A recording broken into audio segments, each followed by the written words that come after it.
சொக்கனுக்கு பக்கத்திலே சோடி என்று வந்தவளே நூல் புடவையில் ஒளிஞ்சுக்கிட்டு நினைச்ச தாளம் போடணுமே.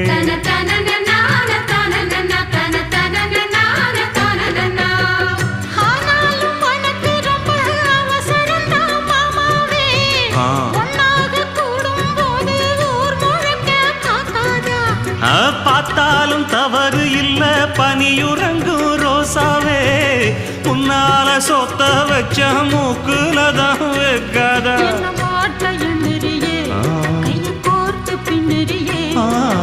பாட்ட பாடி பல விதமாக சேட்ட பண்ணுறியே.